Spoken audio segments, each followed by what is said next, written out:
Deborah Gagney, and I'm with the Office of Information Management and Technology. Just a destination check. This is the mobile innovation session. Currently, a surprising 25% of internet users in the United States are mobile only, and 120 million citizens now own smartphones. This is actually good news for government because mobile services are relatively cheap and an easy way to significantly increase self-service interactions. This session looks at some of the most innovative, successful, and groundbreaking uses of mobile apps being used today and the benefits that agencies can realize by going mobile for practical applications. This morning we have two speakers, Kurt Sauter from Cisco. Mr. Sauter is responsible for Cisco federal sales efforts, specifically focusing on secure wireless products for federal customers. He brings 20 years of experience of developing and marketing products for the wireless, networking, and semiconductor industries. Mr. Sauter is also a long-term member of the Wi-Fi Alliance and the IEEE 802.11 working group and has a number of patents awarded. Our second speaker this morning is Weston Morris from Unisys. Weston Morris leads the architecture for Unisys MyWork Services portfolio in global managed services. Previous roles at Unisys include Chief Architect for the Microsoft Strategic Programs Office, Manager of the Microsoft Western Region, Solutions Architect for several Unisys clients, and Senior Engineer in TCIS Research and Development. Weston has been with Unisys since 1988 and has been an integral leader with the company, having delivered strategic solutions for both .NET and J2EE platforms for global clients such as Illinois State Toll Highway Authority, the Netherlands Department of Road Transport, the Federal Reserve System, Unilever, and the State of Michigan Bureau. Join me in welcoming our speakers this morning.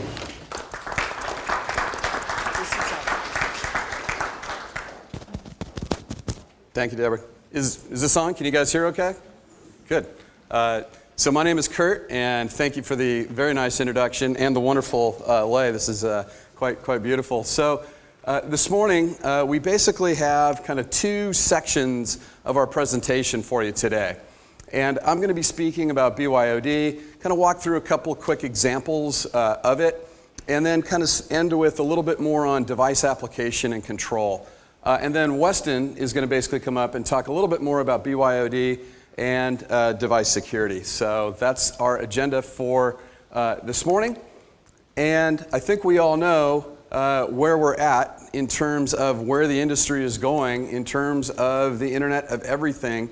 We kind of started out the business environment with kind of driving millions of devices to now the consumer market, bringing in all of our iPads, iPhones, et cetera, kind of ramping things up to billions of devices. And now we're kind of really almost halfway in between these two of kind of the consumer driving side of the industry to literally devices, embedded devices, literally what we call the Internet of Things and the Internet of Everything when you mix together kind of big data and these devices that we surround ourselves with in our everyday lives. In fact, today, we say that 99% of all devices are unconnected. And so you can really see the opportunity that lies ahead of us. And if you look at the number of devices out there, 25 billion devices by late next year, 7 billion people on the Earth, that's about 3.5 devices per person on the Earth. And most of that traffic, if you will, between these devices will all be wireless. And if you look a little bit closer as well, 60% plus will be video, and most of it will be driven by the cloud. It's kind of the future state that we see going forward here at Cisco. A little bit more, the session is about BYOD and mobility and mobile applications. We know the tsunami of devices that are making their way into the workforce, whether or not you want them to be there. It wasn't just 3 years ago we were talking about BYOD, and most IT managers were saying, how do I keep those devices off my network? And the answer really is you can't, and guess what? BYOD is already here, whether you want it to be or not. And so this is really the challenge as this tsunami of devices really makes its way into our lives. I've got 4 girls at home, plus my wife. And they each have an iPhone, an iPad, an iPod, and a laptop, if you will. So I think I need my own kind of device management solution for my house, let alone the environments that we work in our everyday lives at the office. So it is quite a challenge, and this morning we'll talk a little bit about how we might kind of grapple and manage some of this, as well as the applications themselves. So let's talk about applications. To me, an application is cool if it saves me time, saves me money, or avoids a cost, or just as importantly, helps me get things done more quickly than I could otherwise. So to me, that's my useful definition of an application. And if it doesn't kind of meet that, then well, it might be an entertainment application or things like that. But to me, mobile applications are cool because at the end of the day, that's where the end users really interface with the device itself. And so here's my question to everybody. What's your favorite app? Come on. Facebook, come on, what's your favorite app? Angry Birds, come on. Flappy Bird now. What's your favorite app? Amazon.com. That's not really an app. So here's my favorite app. This is my favorite app. It's Waze. Have you guys heard of this? Who's heard of Waze? Raise your hand.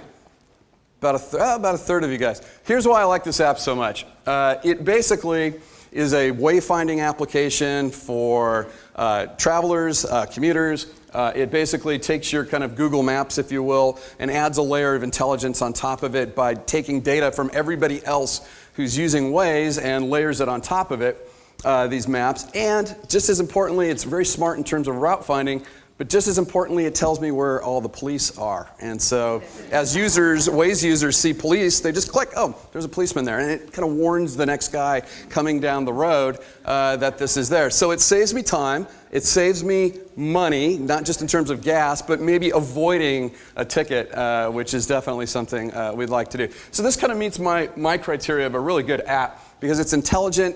It uses presence and location as a way to really make this useful, and it takes into account kind of a network effect, if you will, as well. So I'd love to see more and more applications like this. That's my favorite app, so now you know a little bit more about me. I'd like to kind of talk about maybe 4 or 5 other examples of applications. So my next favorite one is line cutting applications. I don't know if you know what that is, but it basically says, for example, if I go to my favorite restaurant, it's crowded, it's busy, I have to stand outside, there's no even waiting room inside, and I'm in a rush.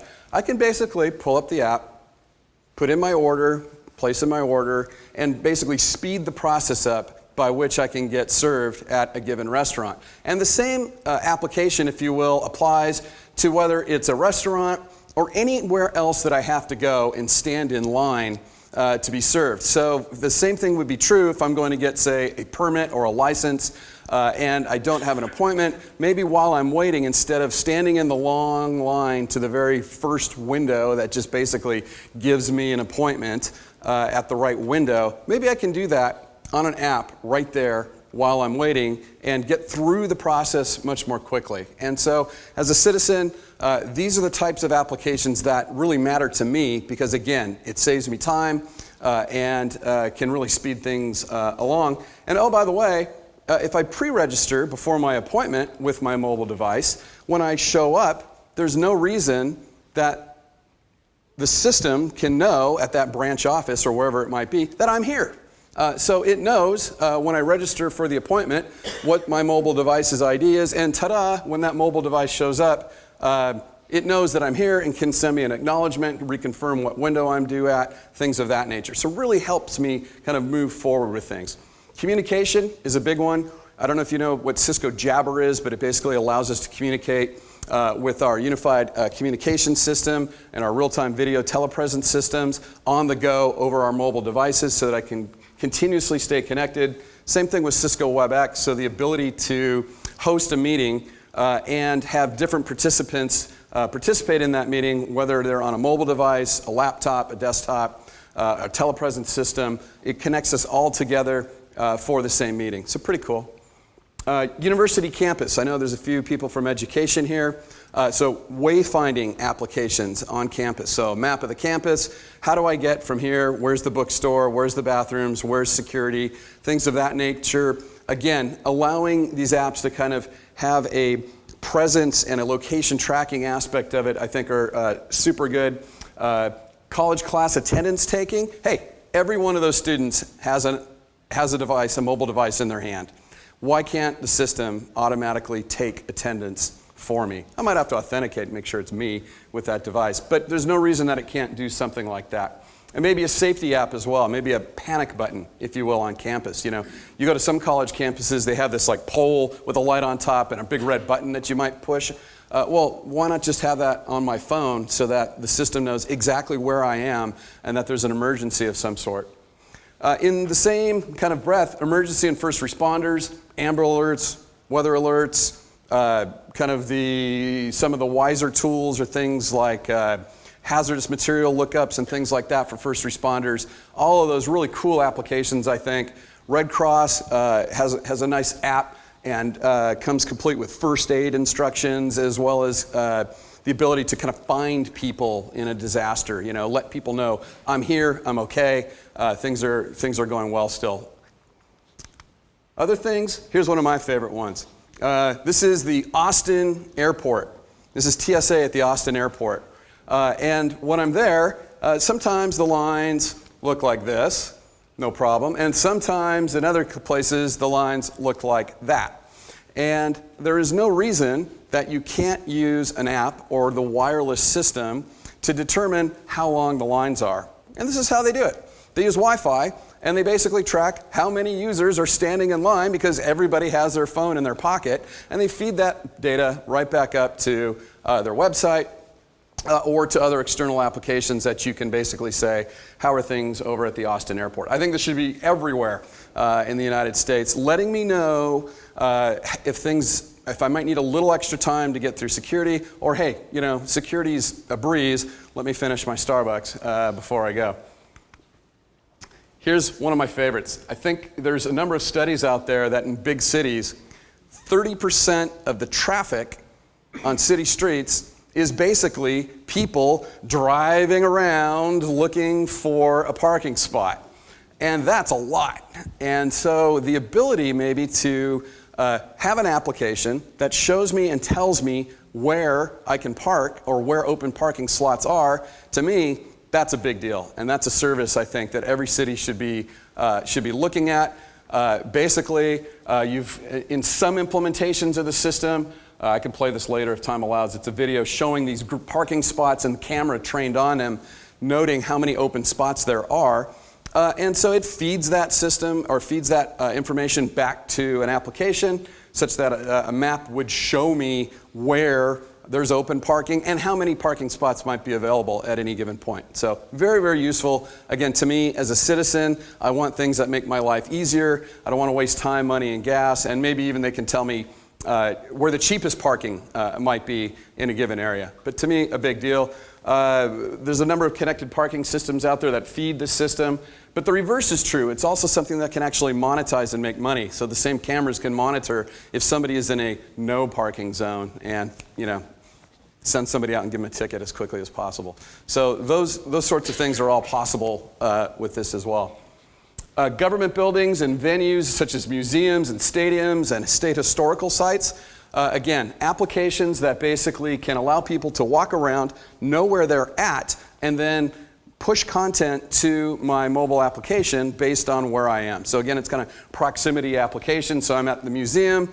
If I stand in front of a specific exhibit, you know, maybe it's the lion and I get a roar out of the lion. I've got a tour guide that takes me around depending upon where I'm at and can show me the nearest routes for the kind of the tour, if you will, and maybe push a coupon at the very end of my tour for the gift shop, for example. Again, all revenue enhancing types of applications.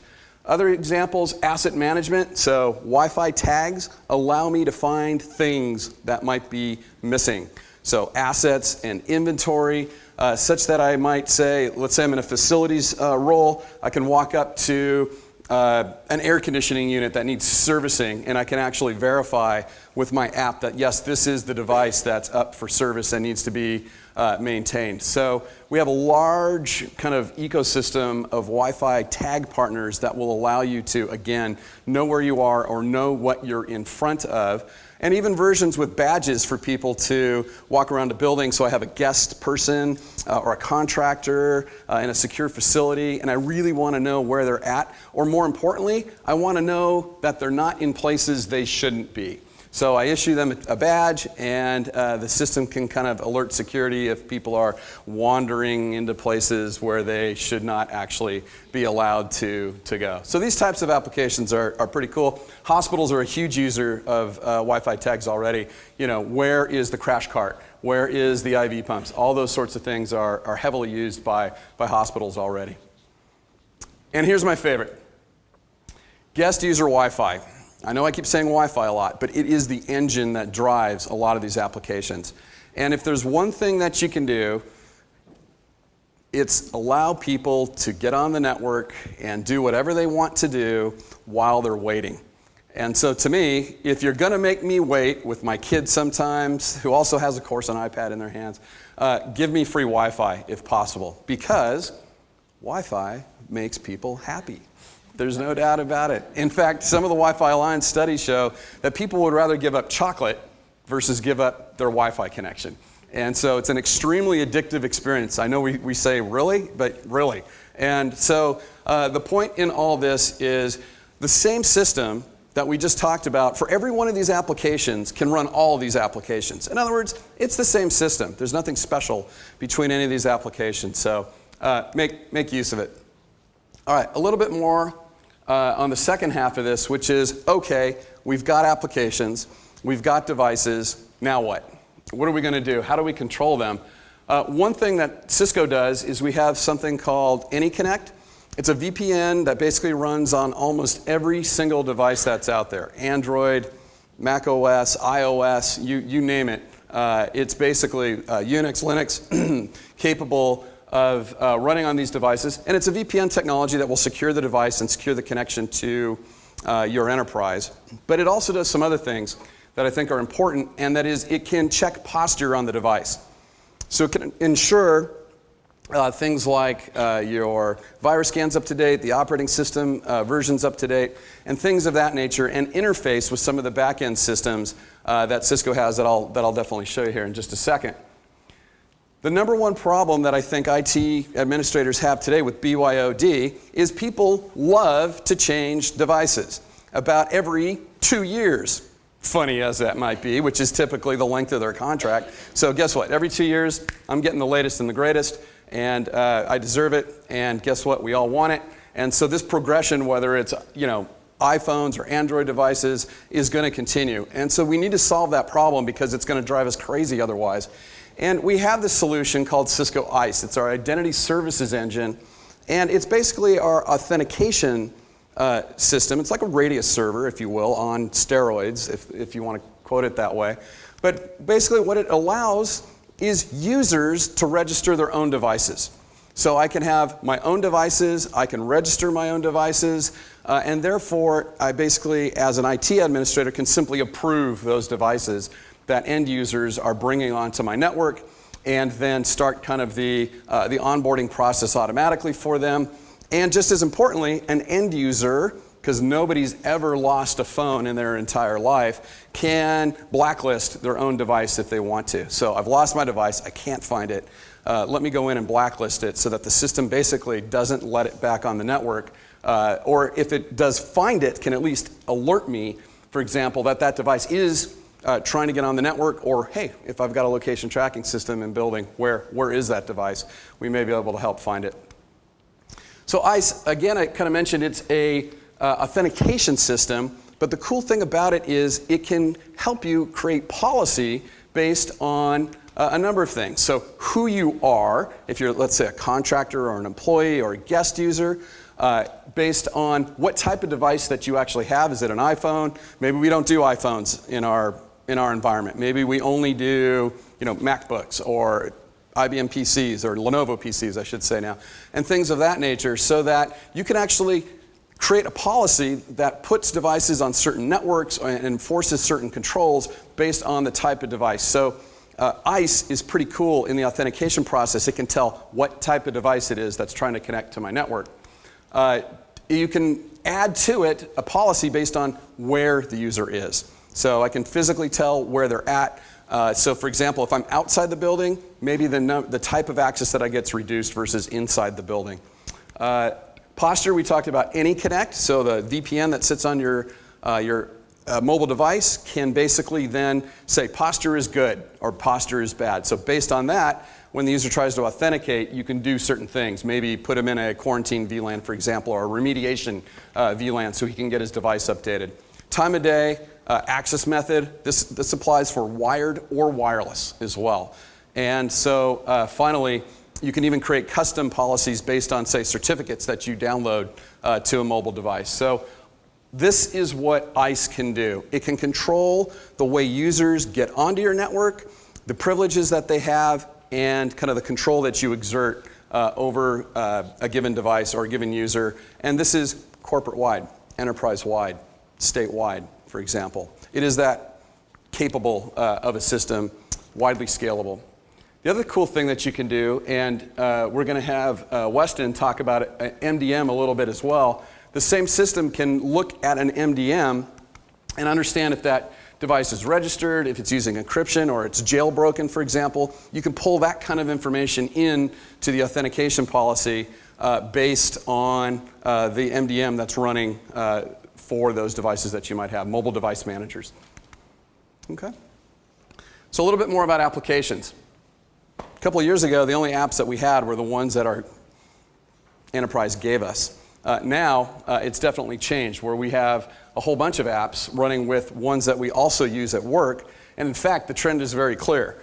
You know, I think I have 10 apps that I use at Cisco on my iPhone, and the rest, the 40 others, 50 others, are all personal ones. So this kind of mixing of the types of applications with business and personal applications together is going to continue.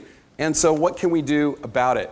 Well, within a Cisco network, you can at least, in the old days, you could kind of tell from looking at the port where the traffic was going. You know, I could kind of gather what URL maybe the end user's traffic was going to. So I could tell, what type of traffic it was, FTP or something like that. So kind of some course level stuff that I could look at previously.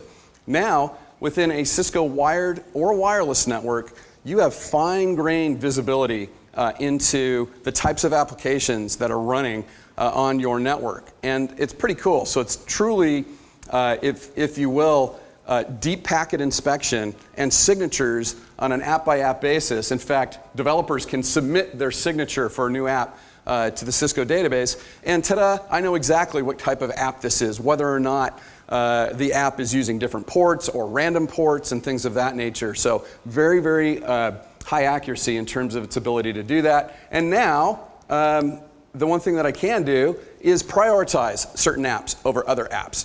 So Angry Bird should not be prioritized over other business applications that I have running in the same environment at the same place. So, LinkedIn, cool, but Salesforce.com, better. And so I can now prioritize one application over the other. I can throttle applications, block applications on a per user basis. Again, ICE can do all of that and help you do all of that on the back end, but the network takes care of this automatically. No software to run on your mobile device. It happens at the network layer. So we talked about location tracking an awful lot. Here's an example of Cisco Connected Mobile Experience. We call it CMX. It runs on our mobility services engine. It basically allows location and analytics to kind of work together and allows some really cool types of applications like wayfinding applications that we saw before. It allows guest user access to the network, and it allows the guest user to download an app and allow me to maybe push things to that mobile device. Maybe it's a retail environment, out on the military bases that I go, they have the naval exchanges and things like that, where if you walk in, they push down an app and push down coupons depending on where I'm even standing, what aisle I'm standing on in the given store. So it's pretty cool. The retail space has really taken off with this. And it's all about analytics, because now that same wireless network that I've paid for guest user access and everything else can now actually pay for itself. And it now is about monetizing the network so that you actually have payback with the rest of the network. So here's some analytics. You can kind of see, I can actually know in, let's say, a mall environment, for example, where users are flowing through the mall. So what paths do they typically take? Or what's the most often taken path in and out of the mall? Where maybe should I stage more security? Where maybe should I charge a little bit more money? Where do people linger? All these kind of analytics are now all available on the back end of the network and are available to us to make use of and to kind of monetize. A couple things to finish up. Everything's going to the cloud, and just like that as well, Cisco has cloud-based management tools, cloud-based MDM, such that you can manage the network and the mobile devices through our cloud-based dashboard. So take a look at that if you get the chance. Kind of maybe finally, we do have something called Cisco Prime that allows one view into everything I just spoke about. So you have one place to troubleshoot end users' devices. So when you get the phone call, the same system can track, is it a wired network problem, a wireless network problem, an end user device problem, an authentication problem, an AnyConnect problem, a VPN problem, or yes, an application problem, because those do happen as well. And so Cisco Prime, one dashboard to kind of see it all, really help enable troubleshooting kind of network-wide. And with that, I thank you. And any quick questions before we move to Weston's part of the presentation? Silence, I like it. So we'll move to Weston's part of the presentation, and if you want to, you're more than welcome to come down to our table downstairs and talk in depth about any one of these subjects. I know it's a lot. We only have an hour together, and it's already half over. So with that, I'm going to hand the microphone here over to Weston.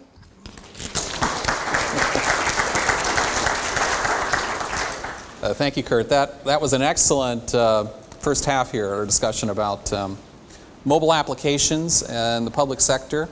We're going to specifically talk about, in the public sector, how all of this BYOD, bring your own device, bring your applications, bring your own network, is going to have a particular impact on public sector in the government. And we're going to take a look at a few different aspects of BYOD. There's not just one that you have to deal with, and how that might impact the applications that you're going to be developing. Just a quick little background on Unisys. We work together with companies like Cisco. We provide managed services. We manage the data center, we manage the endpoints, we manage the mobile devices, and we do a lot of business in the public sector and the federal space as well. Some of the applications we're going to be using for our demonstration come from this space here, the child welfare and caring for human services. So as we get to the demonstrations, those are the types of applications we'll be looking at. In our session today, we're going to look at not only how BYOD is impacting you in your agencies as you are being told to deploy applications into the mobile space, but in addition, what are some strategies that you can take advantage of? And this is very complementary to the things that Kurt just talked to you about. I mean, he laid out some excellent things that you can do in the data center and on the peripheral in managing those networks and managing the security as it comes in. We're going to go to the step beyond and look at the mobile applications. As you're designing and building those mobile applications in the public sector, how do you do that, and what are some additional technologies you can take advantage of so that you're safe, so that your target audience, whether it's an employee, a contractor, or a constituent, is secure. In Kurt's introductory slides, he talked a lot about the explosion of BYO, of the Internet of Things, of mobile devices, and I'm not going to repeat that. But I will just highlight a couple of things in the public sector space. The survey that Ponemon did here not too long ago indicated that 62% of employees, of your employees, our employees, especially in the public sector space, are looking to use their mobile devices, their personal devices, to get work done. Somehow, they're demanding that. They're putting pressure on IT. And here in the federal space, 55%, a little bit lower.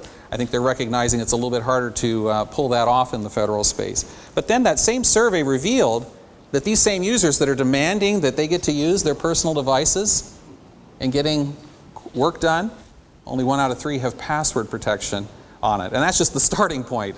There's several other things that we would want to take into account when looking at security in a mobile device. So it's important first to look at the types of users. When we hear BYO, we just think of somebody's bringing in their own personal device and they want to get work done with it. But it's really not that simple. There's really, especially in the public sector space, 3 different types of BYO users. First of all, there's those that you own. These are the ones that the agency purchased and said, this is the model we're using, this is the application that's going to be on it, this is the operating system, and they hand it to the employee. And they expect it to be used pretty much for corporate or for agency activities. But in addition to that, more and more there's a lot of contractors.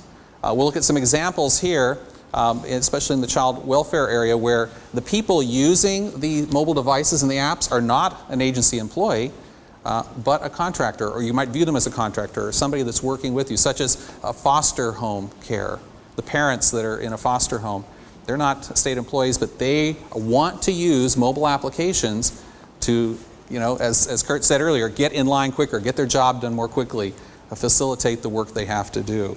And lastly, but not least important, is our constituents, the citizens. Kurt gave several examples of how people want to use agency services more easily, wherever they are, whenever they are, on the device of their choice. And that really creates a whole new set of problems for you. You don't own the device, you don't own the operating system. It could be iOS, it could be Android. How you design the application to work for the greatest number of people and constituents, those are things you have to take into account. At the same time, you're thinking, how do I secure that? And you have to take into consideration that at least some of our citizens are security conscious as well. They're wondering, when they're transmitting data back to the agency, what are we doing with it? Is it secure? What is the transmission like? What's being stored on that mobile device? So we'll take a look at some examples of that and give you some suggestions as to how you can develop those mobile applications. I'd like to introduce Denise Winkler. Maybe you can introduce yourself here. And I'm not going to make you switch off the lavalier, so if you can't hear me, please speak up. I'm Denise Winkler. I am Unisys Health and Human Services Senior Advisor. I have 25 years working in local, state, and federal government before, as my colleagues used to say, I switched to the dark side and became a consultant. So I'm going to show you some examples of the mobile applications and what we've done to secure those applications. And we're going to look at 3 different examples. As we said earlier, I guess you're already connected, but before you switch, this one here is the example of an employee of the agency. You've purchased a mobile device, you've handed it to them, and how do you secure it? In this case here, a child welfare caseworker. You can imagine going out in the field, the information that person has access to, and you can go ahead and switch over. What are the security concerns that the agency would have with all of the data that's available on that application? So, for example, what you're seeing here is an actual application that Unisys has in the field for child welfare workers. The same sort of example would apply, for probation, any sort of case management type worker in the field. But if you think, for example, in this case, I'm a child welfare worker and I am sent out to investigate an allegation of abuse or neglect. Some of the things I would want to have at my fingertips would be, for example, if you see here, for example, were there any previous allegations? Were there any previous intakes or investigations? And so you would be able to push that information out to the device so that the worker has it in the field. Because of course their concern and our concern as government is to increase their response time, right? We want them to be effective quickly. So how do we provide that information and secure it at the same time? So some of the features that are built into this device and built into this mobile application is that it can be wiped remotely. If I'm a worker and I leave this sitting on my car and I turn around and someone takes it, the device can be wiped remotely. Also, one other secure feature in keeping this data secure is that nothing is actually stored on the device itself. In this particular application, the worker can take pictures of documents, can do case notes on this application. If they're connected to the internet, it's automatically uploaded to the system and never stored on the device. But if it is stored on the device, it can be remotely wiped. And also, I just want to, because Kurt had mentioned things like panic buttons and those types of things. One of the features that, again, we have here is a panic button. If you understand, that's a panic button you see. But you can use the geolocation features, using the innate features of the device itself, like the geolocation feature or the camera feature on the phone. If a worker were in a dangerous situation and needed help, they could punch that panic button, and the geolocation feature that is already on the phone would tell first responders, it's right up there in the upper right-hand corner. It would show first responders where that caseworker was so that they could find them immediately. So those are sort of the security and just kind of safety features. I love that you teed that up for me, Kurt. Thank you. But those are some of the features of this particular. So just a couple things we can draw from this in application design and public sector. When you own the device, you have greater control over it. And in this case here with the applications that we're looking at, there are, maybe we could switch back to your app one more time, your iPad. I just want to point out one other thing. They're on the homepage. Yeah. Kurt mentioned that one of the capabilities that you might want to look at is using an MDM device, a mobile device management toolkit. And that's one of the things that we've installed on this because it is a corporate device. Here we've selected AirWatch as the mobile device management toolkit. This allows us to manage the device. We can determine if it's been jailbroken, we can determine where it is, what's going on with it, and we can do that because it is a corporate-owned or an agency-owned device. You wouldn't be able to get away with this if it was a true BYO device that the end user is using. However, as Kurt pointed out, more and more we're wanting to do personal stuff on our corporate handed to us devices, correct? And so when we're doing that, we're concerned about, well, how much monitoring is going on? Is the agency seeing what I'm doing? Are they seeing what I'm typing? Are they looking at my text messages? Or they see where I'm at? These are the things you'll have to decide as to how much you have access to and communicate well with your employees as you do that work. But this is an important point. This is something that you definitely want to have in place. This then integrates with back-end systems such as identity management, such as ICE, or automatically connecting to a VPN.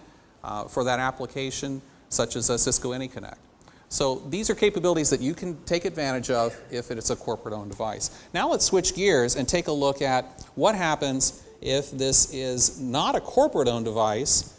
Perhaps you've got a contractor, and the example that we'll be looking at here is with a foster home. You have a foster parent, and Denise, can you bring up an application here that shows us how this is a little bit different, how there's some things that are the same in your app design, and then I'll be talking about some of the choices you have with the device itself because this is a personally owned device. Denise? So, and actually, this really is my device. So don't judge me when you see my homepage, but this is actually my device. So I am a BYO, bring my own device. But what you're looking at here is a foster parent app. If, in the case of child welfare, if I'm a foster parents need information about children and they need it at their fingertips very quickly. But it's also very sensitive information. For example, it is the child's health information. It's their medical history. It's their current diagnosis. So all of that information has to be secured. So how do we do that? Also that foster parents can send information if a child has had an incident or if they've run away. So how do we secure that information? One of the first things we do is that this information has to be password protected. You can't just have a foster parent be able to just pick up their device and log on to a website and voila, they see all of the information on any child in their care. One of the other things that we've done and lessons we've learned in creating these mobile apps is to make sure that they have a very defined and specific purpose. So access to information and being, what do you want to say, I guess targeted focus is one of the best ways to secure that information, because the wider the focus or functionality of the app is, the more difficult it is to secure the information or select the rules in which you're going to deploy when you create or design an app. So if I was to recap some of the aspects of this mobile app design that you can take advantage of, one would be, and to consider, especially knowing that this is a personally owned device, one is make sure that all the information that's on there that is personal information is encrypted. If you are going to store it, you have to make that decision. Are you going to store anything locally, or is it always going to be only accessible remotely while you have an internet connection back to the data center? So you make that choice as well. And another, I just want to reiterate something that Denise mentioned at the very end there. When designing your applications, I mean, the tendency initially is, I've got this fantastic application with 382 features that runs on a PC or in the data center, and the demand is to mobilize it, right? Let's get that mobile. Take the whole thing. No. I mean, how many features typically do you look to bring over in an application? And they always want more. Oh, if I could have this, if I could have that. I mean, how many of you have experienced that, where your users want literally and ultimately, when they're done giving you the requirements, it is, I want the whole application on my iPad. That makes it very hard to secure the information. So making good choices about what the features and functions are helps you really secure the data. Yeah. So limit it. Think about who it is that's using this and the task they have at hand. So you may have multiple applications you end up delivering to a single role, but they're task-oriented. And when you do that, you're able to separate the information in terms of security contexts, so that you have certain information that has a high level of security and encryption, you have other information that has less security requirements, but it's tied to different applications, and you have that security baked into those different applications. That also gives you some choice too in terms of whether you're going to create a native application, or you're going to do something that's more easily distributed to a variety of devices. Might be taking advantage of HTML5 that can be deployed on a variety of mobile phones. The downside to that is that you can't take advantage of local native capabilities, such as the GPS, which might be very important for that panic button, right? So that would be a driving consideration to help you determine this app should not be HTML5, it needs to be native. Then you have the consequence of deciding, well, how many of these devices will I support? Now you can go back to what type of BYOD is this? Is this a corporate-owned device where I have total control? It's going to be, pick a platform, or is it going to be multiple platforms? These are the considerations that you can take into account. One other thing that I wanted to mention about this type of application, whereas we cannot, generally, an end user is not going to allow you to stick an MDM agent on a personally owned device, but you can use that same technology or similar technology to wrap that application and to set up containers, secure containers for the agency or corporate-owned content on that mobile device. So the wrapped application has some of the same features. It can detect, has the device, the host device, been jailbroken? Is there a password? Is there a password for this application? And it can automatically set up a VPN connection to something like AnyConnect automatically, and only use that connection for the transmission of the highly confidential information. So that's another alternative for you, and it's this second mode here of BYO. Was there something else you wanted to say, Denise? I guess the final thing too is you can always, because you are always using password protection and they have to authenticate who they are, you can shut this off. With a provider, you need to be able to immediately turn the access off. Let's say, for example, that foster parent has lost their license. You can shut their access off immediately. So that's another, another feature, especially for providers and contractors that you work with. Excellent. Well, let's now take a look at our third example of BYO that we talked about in the public sector. First, we looked at corporate-owned devices. Then we looked at devices that are personally owned but by a contractor. And now we'll look at the most difficult case in some cases, that's constituents, the citizens out there, where we have absolutely no control over the type of device that they're holding in their hand. So the example we'll look at here is kind of tying back to one of the points Kurt made earlier. People want to cut in line. People want to save time. And that's true of our customers, the citizens. They don't want to have to come into an office, and they don't want to have to fill out a stack of paperwork, and then, oh, I forgot my birth certificate, and go home and have to process all that. They would love to be able to get access to our services through their mobile devices. But then there's two things to take into account. The security, from their perspective, do they feel comfortable that we are managing the security of their birth certificate and driver's license and pay stubs as that's sent off?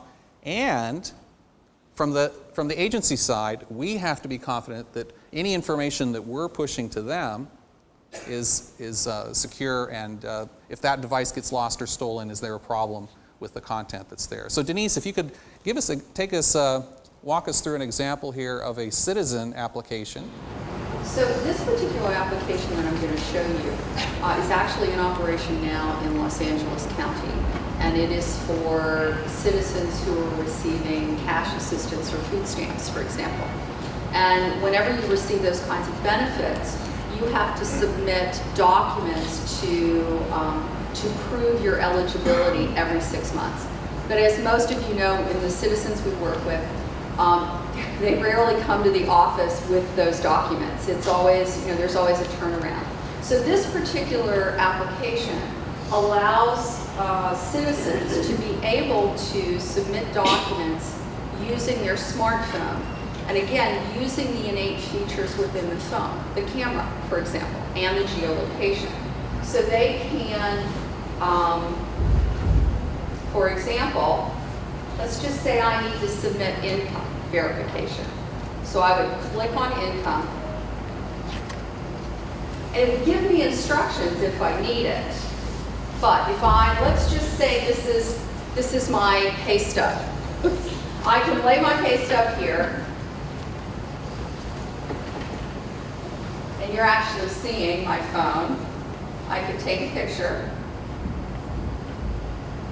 I can use that photo. And if you think about this for a second. Let's say I need to prove that I have another child in my home. And let's say this is a birth certificate, or it's my Social Security card because I have to prove citizenship, or it is a phone bill or a utility bill because I have to prove that I live in a particular location. All of that information is extremely sensitive to that person. So this particular app also allows me to select if there are multiple individuals on a particular account. So let's say I'm Dorothy Jones today. So I submit this to Dorothy. I'm self-indexing this document. So let's just say it's income verification, and I'm finished, and I hit submit. That is incredibly sensitive information. That is uploaded into the agency's document management system. So how do we, but if you think about how much time this saves the agency, they're no longer scanning. I mean, in LA, they have 1.9 million cases. If you think that just one document for each case, that's 1.9 million paper documents they have to process every year. So this is a huge efficiency and time-saving effort for the agency, but it's also extremely risky for the client. So how do we protect their data? So part of this is the authentication process when the client logs in. You've got to be able to have a really secure authentication process. So how do you do that? They can authenticate only in 2 ways using this app. So they have to be able to authenticate who they are. And then any information that is uploaded is encrypted. But also the agency can shut off the flow of this information. But we have to be able to ensure that that information is secure for clients to ever be willing to use it. Yeah. So what you saw here was actually repeating some of the same techniques that were used in the application design for a contractor. And those are techniques that you can take advantage of as well. You notice that this application required use of the camera. So you could not use an HTML5 application, at least today, to create that. And that means if you're considering constituency, you've got to repeat that application for a few different platforms if you really want to be able to address your base, iOS, Android, and so on. So how do you do that and balance the need for security? Well, one of the methods is, in addition to the application design, using an application accelerator to help you deliver the platform, to deliver the app to multiple platforms, is thinking about the need to use an application wrapper for security, and ensuring that you're connecting in through some secure connection, perhaps using a VPN such as AnyConnect, and that app wrapper knowing how to automatically connect. That's the end user isn't having to worry about it. They're not having to make that sort of connection back into the data center. So let's just recap here before you go to lunch. Some of the things to take into consideration are, if you have control over the device, by all means be looking at full mobile device management, where you can lock down the device, you can have certificates, you can have information being extracted, asset information about the device, and then deploy the applications out to that device through an app store. And even having a secure container for encrypted the documents that you need to push down there. If that's not available to you, if you really are dealing with a BYO device, then you have to take into account looking at specific things in your app design that take advantage of the security. Containerization really is another way of saying using app wrapping. So inherent app design, but in addition to that, providing an app wrapper that can take advantage of communication and securing that app while it's being used on the device. Then tying back into what Kurt talked about earlier, thinking about what's going on in your data center. Are you looking at the identity there? To not just manage the user's identity, but the identity of the device, as well as having a secure VPN connection. So recommendations that we have for you. One is start thinking about what type of BYO you're really talking about. As we saw, there's not just one size fits all. You've got corporate devices that are being used as personals. That's really a form of BYO. You've got contractors that are bringing in their own personal devices that need to use your applications. And then you've got constituents. All of them have different needs, and you have to think about how you deliver that individually. And finally, something that Denise mentioned earlier is to don't take everything from your back office application and try to put it in a mobile app. Select 3 or 4 things, target it to a task. Think about that. What's the task? Answer this question. What is the task this role is performing? That will help you determine the features that you need to bring in. Well, we appreciate the time. Here's a link to a website for both Unisys and Cisco. Denise will be in the booth all afternoon, as I'm sure Kurt will be in his to answer questions. But if you have any other questions before lunch, I'd be happy to take them.